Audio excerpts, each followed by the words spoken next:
Okay guys, welcome back to a brand new video with me, of course, ZeroBlog. Today we're going to do a little bit of a tech insight ahead of the brand new release of the new DJI Osmo Action 6. I've got a sneaky feeling that there isn't going to be any change with the size of the files that come out of these DJI cameras.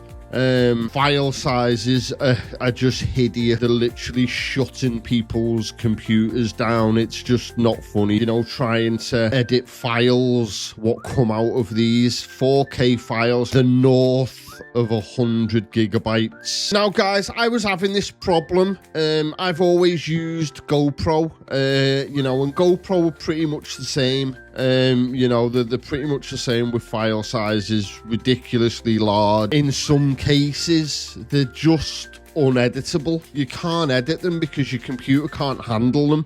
And that's the problem what a lot of people are getting at the moment. So today, I'm going to tell you how you can get around this. So guys, this in my hand is the DJI Action 4. Now, this is my preferred DJI action camera at the moment. I had the DJI Action 5 Pro. Didn't like it, thought there was no difference apart from the price. This, for me, has done everything I need it to do, and it's just perfect. Yeah, next week when the Osmo Action 6 comes, I will be doing big reviews. I will be purchasing that camera. The biggest and most important thing about these action cameras is the file size for me. The video that I'm doing today, we're going to be doing a tutorial on my Mac in a minute to show you how you can turn 100 gigabytes into something as little as 4 gigabytes and not have the lag, not have Final Cut Pro doing this.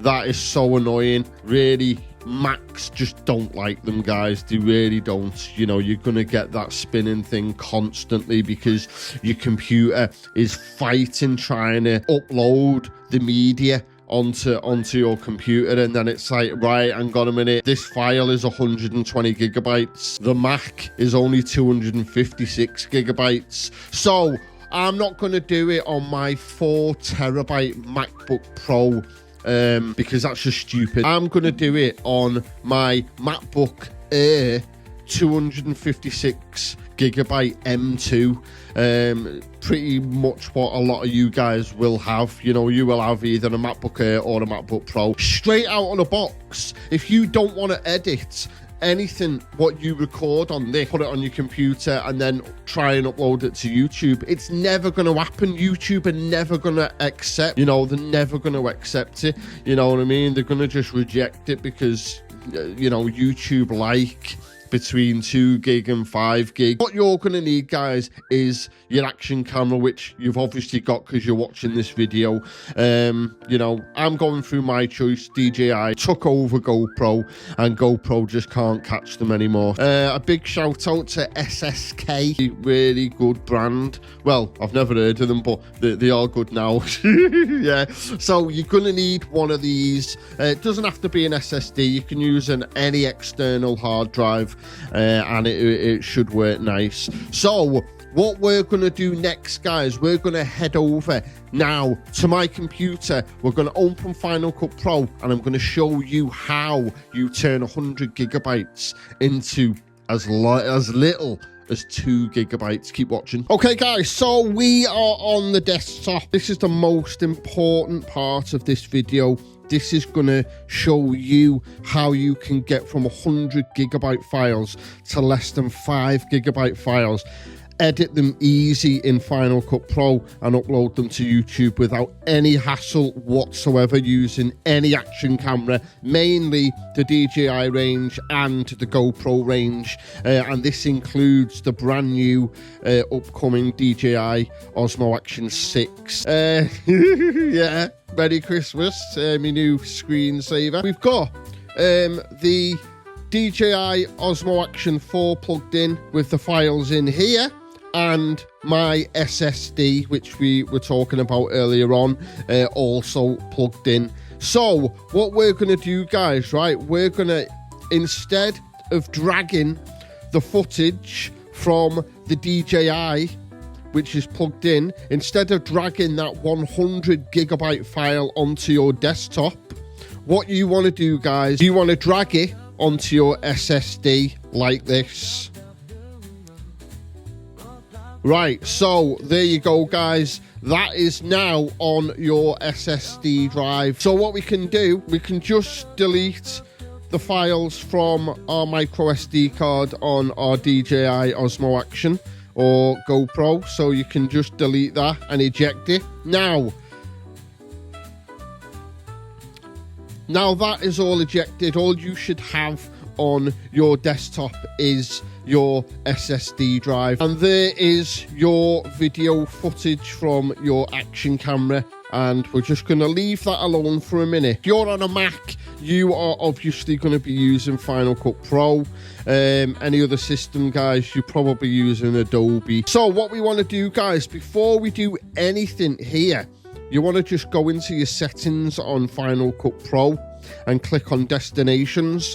And as you can see, I've currently made a default DJI destination, and in that destination you might want to look at the settings here and make sure yours is set to the same. So let's create a new project, just make sure everything is in order. Now if you look at this here, you can literally just ignore this, because you're going to be like, it's not giving me 4K. Now, yeah, you can just ignore that, because when you come to your final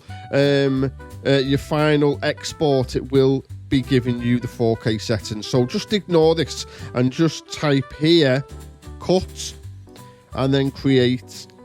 Now you've created your untitled folder. Now what you would normally be doing now in this situation, guys, you would be going onto your desktop and dragging in your 100 gigabyte action camera footage into Final Cut Pro, and then that is when the nightmare begins, because it'll literally lag and lag and lag until this here has finished rendering your footage to literally upload it to Final Cut Pro. So in theory, it is making a duplicate copy of your footage. Now to speed things up a little bit, guys, you can go into the Final Cut Pro settings, and in playback, just make sure that you haven't got background render ticked. So into it. Now, what do? Do we import? No, we don't. Do we drag?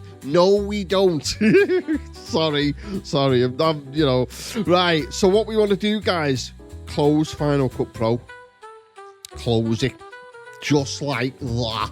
Right, so what we want to do, guys, you want to find your library file for Final Cut Pro. Now, if you're on a Mac, it usually defaults to your movies, you know, where you've got your backups and things like that. Now, this file, guys, as it stands, has nothing in it.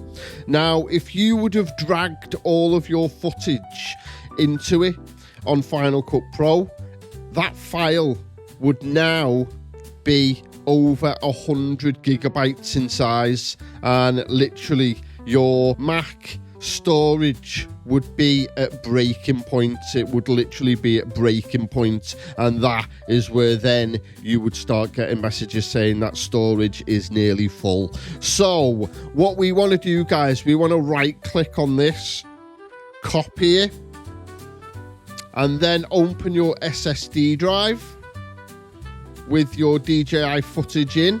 So literally, guys, nothing is on your Mac at the minute. Everything is coming from your SSD. Now, right click, paste. Now there, your library is in with your footage, and that is all in your external SSD or hard drive. It's not on your Mac. So what you can do, guys, you can delete the original file. Make sure you empty your bin as well, so there's no trace of it. Open your SSD back up. Open your library from your SSD. This will open Final Cut Pro. So what you want to do, guys, double click on Cut. It will open up literally nothing because there's nothing in it. Click into file, don't drag the footage in. Click on import, click on media. What you want to do is just one click over the DJI footage and import. Now that has imported footage into Final Cut Pro, and it is already pre-rendered. As you can see, it's already pre-rendered because it's coming from your SSD. What you can do, guys, Command A to copy all of it and drag it onto your timeline. Now, if you tried to do that, guys, from your desktop into Final Cut Pro by dragging it, it would render and render and render, and more than likely it would crash Final Cut Pro, where it basically says Final Cut Pro has stopped working, and then you would start getting messages all over the show. Doing it this way, Final Cut Pro isn't using your Mac for anything. All of the systems can focus on getting the job done. So as you can see, this file is in, so it looks all good. As you can see, you know, you can edit away. Right, once you've finished editing your footage, guys, you can go in to your DJI as default and export it. Now, this is up to you, guys. You can either export them back onto your SSD, or export it to your desktop. Now, a lot of the time I will export it back onto the desktop because I edit and cut so much. The files from what was like an hour is normally cut to about 15 to 20 minutes, and that really is something my desktop can handle. You know, even if I'm using a small computer like a MacBook Air, but it is up to you. You can use your SSD to drag it back into you know, and then take a look at how big the file is. You want to use this guy here. This is called Video Proc Converter AI. So if we open Video Proc Converter, what you want to do, guys, you can click on Video Converter, drag your video into it. It will load like so. Then what you want to do, guys, you want to click here where it says compress and click on the toggle, and it will give you your footage. Now, it recommends that they can get 70% of your video compressed without losing any resolution. Now, the video, as you can see, guys, what I've put in is only a HD because it's been filmed on a Sony A7S. But if you're using an action camera, it will be a 4K file. This wheel here, you can compress it even more. It is going to affect your video performance and your video quality, so you're best keeping it on recommend, and it's going to considerably reduce your file size, guys. So if you've got a file which is about 40 gigabytes, that Video Proc Converter is probably going to take that down to about 10, and then you can look at it again and see how it is. But I mean, to be fair, guys, if you're uploading big long videos up to YouTube, you want to be using that Video Proc at about 50% to take you down to the acceptable standards for YouTube. But yeah, so guys, that is it for this tutorial. I hope this has helped you, because I know a lot of people are struggling with it, and this, in my opinion, is a detailed tutorial from start to finish. And yeah, I hope it's helped you. If it has, make sure you leave a comment down below. If you got any questions about it, leave a comment down below. If you like my desktop Christmas tree, leave a comment. Okay, guys, so I'll get back to me in the studio. See you in a minute. It's as easy as that. Like you seen in the video, you can even compress it as well using the right tools, and then you're not going to lose any resolution. So get ready, get prepared, and yeah, you shouldn't have any problems making content. If you enjoyed it, guys, give it a big thumbs up. Make sure you share, like, and subscribe. Peace out, Girl Scout.